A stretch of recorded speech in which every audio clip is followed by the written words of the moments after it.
Welcome back to the Dopesick Show. You won't get sick of. I'm Spencer, and this is my sidekick, Sasha. I spent most of my 20s in federal prison, but I've been off heroin since April 9, 2010. Got a lot of stories about the dumb stuff I did to get put in prison. I've also got a lot of stories about the crazy stuff that happened when I was actually in prison, and God forbid you end up in prison. I want to make some of the same mistakes I made. So, Kevin Crockett, I've talked about him. Most incredible leather worker I've ever seen. Well, I mean, I only saw leather workers in prison, but they had a leather shop. He literally could make stuff. He could make rip-off stuff in prison. Like, you show him, there's like a Polo or Tommy Hilfiger watch that sold for like $1,200. He replicated that looking better than the actual one. Got that, as a present for a family member. I'll be getting up with him soon. Pinto should be coming to see me next weekend. Yeah, we're going to get a bunch of videos. He's the kingpin, got caught 1.2 million. A big old baby face dude. You wouldn't guess it. The paperwork's there. Yeah, he was the guy. I mean, he was so big, he was having to pay the Philly mob cut of the money. I mean, that's just how it works in that thing. The one with the, had to do a Santeria thing with, where they sacrificed a goat and drew a little cross on his head to ensure the shipment would make it. Cartel forced him to do it. That dude. But anyway, Kevin Crockett will be getting up with him soon too. That dude's one of the best people on the planet. He looks like a tough bad dude. He is tough and bad, but like he's the nicest dude on the planet. Like for real. But he's going to tie into this story. So let me get into this. So where I live in Roanoke, Virginia, there's a big population of Bosnians. I don't know, I guess refugees or whatever. And there was an odd dynamic. See, I went to a bunch of different schools because did well in school. Always on the honor roll, always respectful, had turning my stuff on time. But I kept selling dope, kept using drugs, but it was mostly the selling it that somebody get caught, and they, tell them that I gave it to them, sold it to them. And, it's true. And, yeah, I was doing bad stuff, and that's what happened. So I ended up having to go to a number of schools, but this was at a place called Hidden Valley. So Hidden Valley is in the county. It's mostly, a lot of kids from wealthy families live there, make up a good part of it. Probably about 10% of the people there are from, like, really, really wealthy families. It ain't that bad of a school. It's a huge school, but more what was awful was like the couple grades ahead of me, the people were vicious. Like you talk about haze and bullying. You wish you were just getting a regular ghetto butt whooping. Some of these people did some disgusting type stuff just to mess with the younger people, which is why I started selling in the first place so long before I ever used, because I didn't want anybody to mess with me. Yeah, I should have done, took a boxing or karate, but it just seemed quicker to get a bag and get a piece and say, F with me. That was what I did. Look how it turned out. Yeah. 20s lost to federal prison. But anyway, among these people, there was this one guy, I'm not going to mention him. Now, kind of a douchebag, okay? He's a big old boy. In the 10th grade, he was about 270, 280, 6'2". Yeah, he's overweight. He probably would have been about 200 pounds ripped in the 10th grade. Just a behemoth of a dude. Giant dude. Okay, now all the Bosnians that were at the school, for the most part, they're whiter than cotton, like they're powder white. But they was all, they was using the N word, not like in a racist way, but like cultural appropriation, whatever. Yeah, I mean, you can be into, hip hop and all this stuff, but, referring to your homeboys as the N. I don't like that. I've never liked that. That's something that I don't understand, and I never will, white people dropping the N word. But anyway, a lot of them tried to be, super thug OG. Now, he was involved in some stuff, he was, but mostly petty, little two-bit stuff, the big guy. But he had a little sister, and this little sister was bad as could be. One of them kids, you'd see on Maury Povich or Dr. Phil. You'd see her on Dr. Phil. She's going to the ranch. Yeah, they'd been sending her to the ranch if she went on Dr. Phil. This little girl was bad as could be. And now something else, just like he grew. The big guy grew. He was huge. In the ninth grade, he was that big. To be honest with you, he's 6'2", about 270, 280 in the ninth grade. I remember the one year I wrestled in middle school, he wrestled too. He's probably that big then, to be honest with you. And he didn't realize that, the match was still going. So he just sat up, and the other guy realized, oh, it's still going. The other guy jumped on him. He just picked the guy up and put him back down because, he was built bigger, quicker. He wasn't like an incredible fighter or nothing. He just grew up quicker than everybody else. Still a big guy in general, but, while the rest of us were like little kids, I didn't even hit my growth spurt until ninth grade. I was like 4'11" in the 8th grade. This dude was 6'2", 270, 280 pounds. His little sister, just like him, though, grew up quicker. Now, she wasn't tall or nothing like that. But this girl at 13 years old looked like she was 18 years old, okay? And got a lot of attention from older guys. And where she's trying to be, ghetto hood rat as can be, ghetto fabulous, there's rumors she might caught something. You know how people spread those rumors about certain people, but it can be just because of their behavior or whatever. But I remember, a couple times in passing, where people go to hang out whenever I was growing up, especially back before we had cars, was, the movie theater. Everybody get dropped off at the movie theater. A lot of times they wouldn't go walk around the mall. There was a place behind this warehouse that was abandoned back there. I'll get videos of this place. It's actually the first place I tried to blow was the train tracks behind it. I'll take y'all there. I'll show y'all everything, all these places. But I remember she pulled out a bag, giant bag. We showing what it was. Said, talking, go ahead, give that a smell, and and I was like tripping out, and then I found out who she was. That she's his little sister, and I'd heard something about that. 'Cause she was younger than me too. But this little girl was bad as could be. Bad as could be. And she was a good looking girl. Okay. Now, later on, I've got other stories that I've heard about this, but there was a particular guy. I never liked this douchebag, okay? There was this, they called this fool Kesey, like after King Kesey. He was a weirdo that I used to sell. He'd get a good bit of blood every other day, like literally every other day. He'd get the same thing from me, but he had hair down about right here. He's like a rocker, but like a hippie. Like, he's selling dope, but then he takes his stuff to the recycling bin, And, yeah. Cornball and weirdo. But anyway, that's where I met this guy who we'll call Floyd. That's what everybody call him because he was from Floyd, which is a little hippie town. They got this big festival called Floyd Fest. Like Dave Matthews headlines and all kinds of stuff. Tens of thousands of people go to this festival in this little place called Floyd, which is really close to Roanoke. It's just a little hippie town. You got a bunch of little cults and communes of people that run around there. It's a wild little spot, complete hippie place where hippies just go to, fry out, I guess. But anyway, this guy Floyd was kind of like, he's just kind of like had a skater look to him, taller dude. But just in passing, he sold his thing, and I was levels above that, but he would try to talk like this. It was always like he tried to do some type of thing to make it sound like he had more going on, and people would like look at him and people would say something, but he could not stand that he was in a place where somebody was doing more than him. It's what it was. The network, everything I had, he was from little pissant Floyd, and then I had everything, the whole network. What no Super Ball and Kingpin, nothing like that, but in terms of the levels of it, it became an issue, and there became like this snideness I'd noticed, like this, always had something to say, which I had something to say back to, and didn't much care about him. So, anyway, he gets to where he's wanted by the feds. He's wanted by the feds. They got his phone number. I don't know how they didn't track him, but they called him, and he was on the run from the feds. Well, this girl who we're talking about here, she ends up, and she gets this other girl who she's friends with. She's got a little crew that she set up, and she's smart about how she does it. She ends up talking to him, and they end up going to this place. I think it's called the Knight's Inn, with the helmet, with the jousting, trying to knock people off a horse knight, like the Queen. Rest in peace, Knights people, that type of night. Knight's Inn.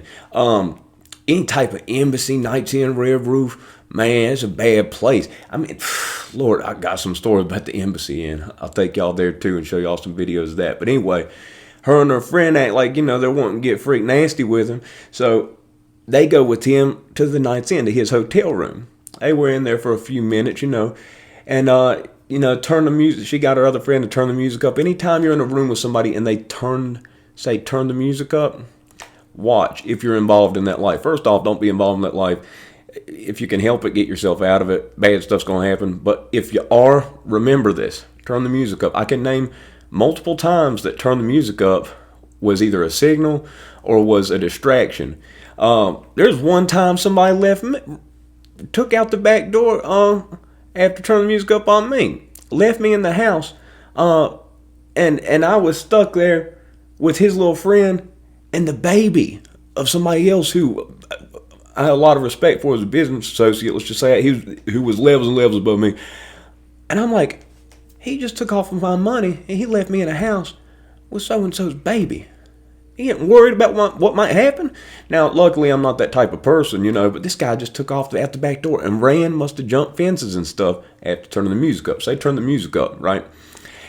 And she says something about she has to get something out of the car. She's going to get a lighter or something, smoke up. And she did. She went out. She came back in. Once she came back in, she left that door unlocked. Two guys with masks hit the place. They ripped the phone out of the wall and they used the cord to tie him up. They tied him up. They took everything he had on him. So they took everything they had on him. He's wanted by the feds. What's he going to do? Okay? What's he going to do? He can't do nothing. So he got hit by her. She hit him. Now, ultimately, a little bit later on, I ended up quit dealing completely because I got hit by Vice, and I asked them to take me to jail. I said, I don't want to be living on borrowed time, waiting for indictments to come out we're going to leave you out. We're going to catch you again.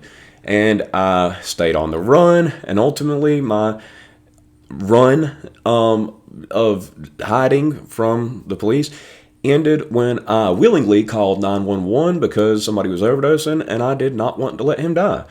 Simultaneously across town, two other friends of a secondary person did not do the same. They allowed that guy to die of an overdose. But meanwhile, I'm saving Brian Goble's life, and I called 911. They were wanting to drag him out in the street. Could have called it, then ran. Could have called it, drug him out in the street. No, I wasn't going to do that. There's certain things in addiction that make you do stuff that's not right and everything else, but there's a level and a line that, you should have regardless of what you're under the influence of, and that was my line. I wasn't going to let him pass. But anyway, what got me on the run, I got a ride. I'd wrecked my car. A guy who was my best friend was sitting in the back seat, and this guy I grew up with playing Little League football was the one driving, so I'm in the passenger seat. The guy in the back seat was texting with Vice, letting him know my every move. So I meet my dealer, get it from him, he drives off. Nothing happens to him. I get back in the car. We get swarmed by the police. And so it leaves us in this weird situation because I'm like, I can't accept that my best friend told on me, so I thought the dealer told on me. The dealer thought I told on him. If you go back to the exact records of the possession with intent that I was charged with, it will tell you that I got charged that day. Dealer didn't get charged. I got charged. Okay, if I'm the only one who got charged, wasn't nothing about it. Me and that guy have talked since. The dealer is pretty understood what happened now. Couldn't accept it then. And this guy who was sitting in the back seat, he passed away now. He tried to set up, I heard, 1% biker, and they gave him a hot shot from what I heard. Now, after that, the guy who was the driver, well, he set me up. So he said he was in on it too. They both were. Well, he knew better than to go try to hang out with somebody you just set up. The guy in the back seat knew that I thought of him like a dang brother. So we kept hanging out. I kept using, scheming, scamming, but I quit dealing. So I went over to his house, and I had that guy there, Floyd. He had some smart stuff to say, but that's what I heard, blah, blah, blah, trying to make me feel like something. I was going off on him about it, and we were having issues. But anyway, it was like one of the last times I saw him. He ended up going to prison. Now, my buddy Kevin Crockett, who I think of like a brother. Kevin Crockett is an incredible human. Did 17 years in prison. Had 35-year sentence originally. There's a whole story about that. Something called a Fast and the Furious law, where basically if they had on camera that you had firearms and you were able to return that firearm, if they did not hit that immediately, it could give you a sentence reduction. So sound like his brother was able to retrieve a firearm. They didn't. get during a recorded surveillance, and it reduced his sentence, which was pretty incredible. He'd never used a cell phone before he got out. Incredible tattoo artist too. Might let him give me a tattoo, whenever I see him, but I need to call him like very soon. Get him too. I've got some very interesting people, like people that are very high profile. That's the cool. It's prison's not cool. It sucks. It's awful. You don't want to do it. Trust me. I know. So, but being in the federal system, I met some people with cool stories, and I'm gonna start using that now. I'm gonna start getting up with these people. A lot of them I can't stand. I ain't never gonna talk to again. But there's a handful that were good people. Kevin Crockett is a good dude. Now, Kevin Crockett, I kept in contact with him once I got out. I kept selling the leather goods for him once I got out, and made a couple bucks for myself, but mainly, to help him out, I mean, seriously, like, you could, back then I was able to get, $300-400 I'd spend on something that cost him $150 in supplies, and, he'd make $250 off selling it. He'd try to sell it to me for $300. I'm like, no, you need $400 at minimum for this, because he'd have spent 50-60 hours on this one thing. I will get stuff. I don't see anything laying out here. I'll show it in the next one. But anyway, he ended up in prison with Floyd, apparently. And this Floyd guy was saying bad stuff about me. And Kevin, I'll let him tell it whenever I get up with him. But Kevin told me over the phone that, yeah, he pushed up on him, said, man, he said, that's my brother you're talking about. He says, I'm not talking about, this guy was a little bit of a friend. He said, you're talking about my brother here. You better watch your mouth, blah, blah, blah. You want something to happen? Basically, he let him know, I'm about to smack you right here, and there's nothing you're going to do about it because you're not built like that. And, this one of them gum flapper guys, but Kevin's been in USPs, multiple United States penitentiaries, okay? He looks the part. He looks like a bad MF gangster, but he can be. But he's the nicest guy you ever seen. Also, physical fitness freak. He would do lunges, just one leg after another, quarter mile. Man, a quarter mile of lunges. Do you know how many lunges that is? He had this bodyweight circuit he did at the Medium that was like no other. He'd do that for about 3 hours, bodyweight workouts. And I did workouts in the morning too, but I watched him and this other guy who we did workouts with. A quarter mile of lunges. I don't know how to explain how incredible of a feat of physical fitness that is.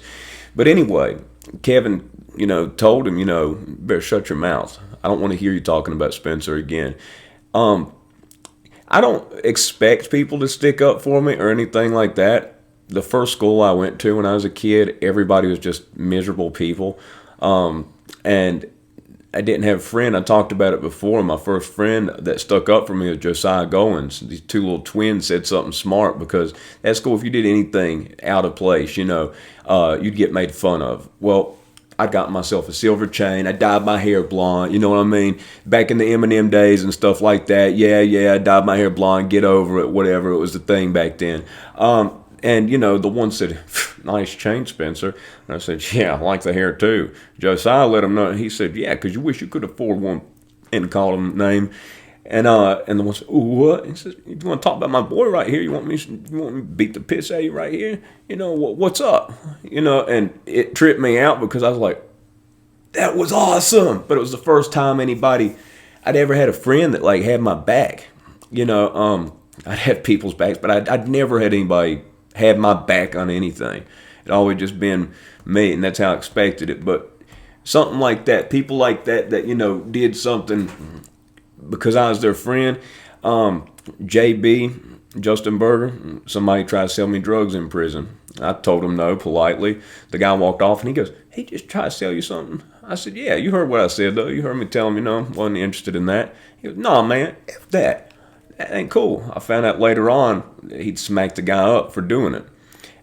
He didn't come and tell me that. I didn't ask him to do that. I didn't need him to do that. I told the guy no. But he was my friend so much that it bothered him that guy did that.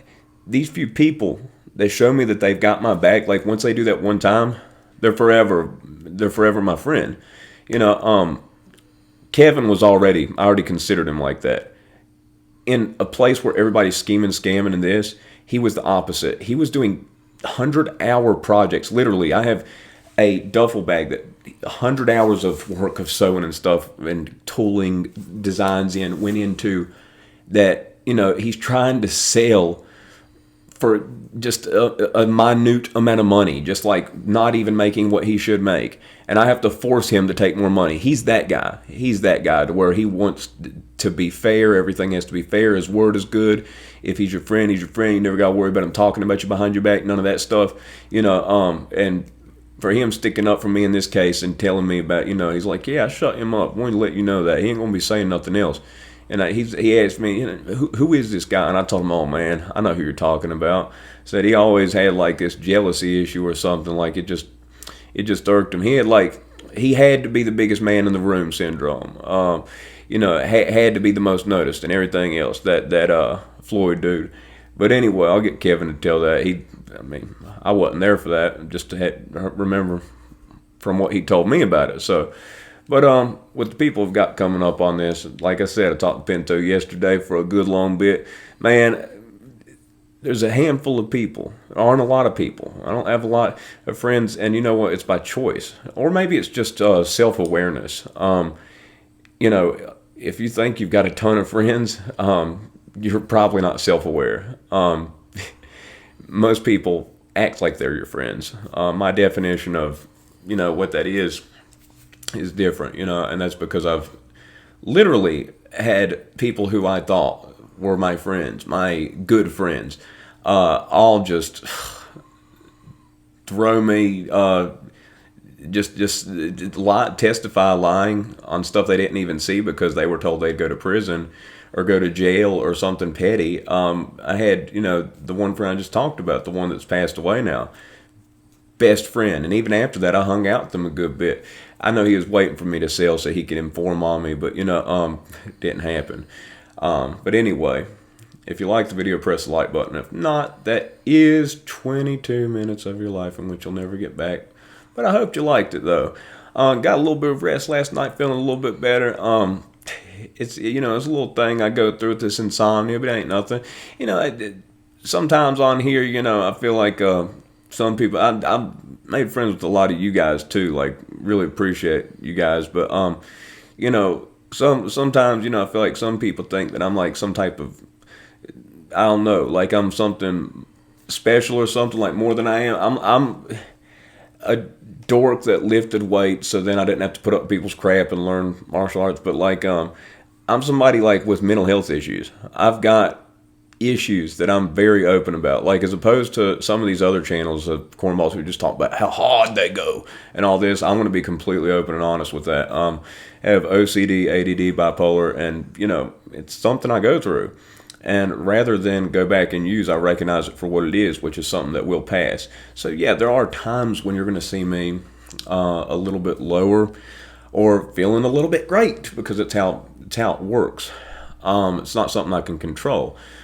But I've learned to ride the wave of the emotions that comes with and keep from going back to using. So I want to let that be known. I have probably more issues than like 99% of people, but I'm able to keep from going back to using it. So, I think that should give people hope. Like if this guy who's like, I'm talking about this guy, me, if I've got all these, ABCs, OCD, ADD, bipolar, if I've got all this stuff and I've found a way that can live reasonably balanced, have family count on me, handful of friends count on me, then anybody can do it. Like that's my main point. It's not to be like, prove, oh, I'm awesome, this. I tell you how gutter, how down it was to come into this. So you realize,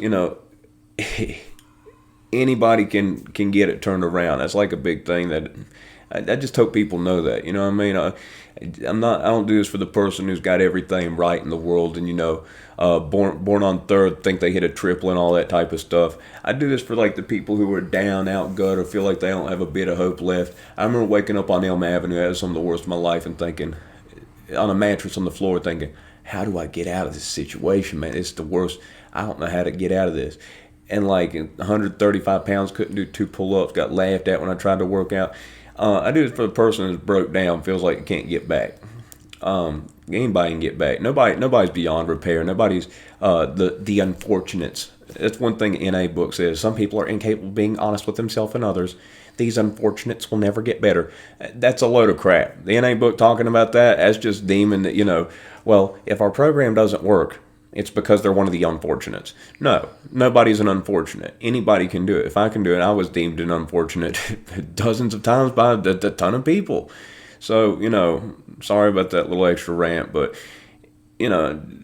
do this for the underdog, because that's what I was the majority of my life and still feel like I am sometimes. So have faith in yourself, believe in yourself, and not saying, it's just believe in it. Just believe that it is possible. Don't ever give up hope, because it is. You can bounce back from just about anything. If you're watching this, then you're free. If you're free, you can do it. It's absolutely possible.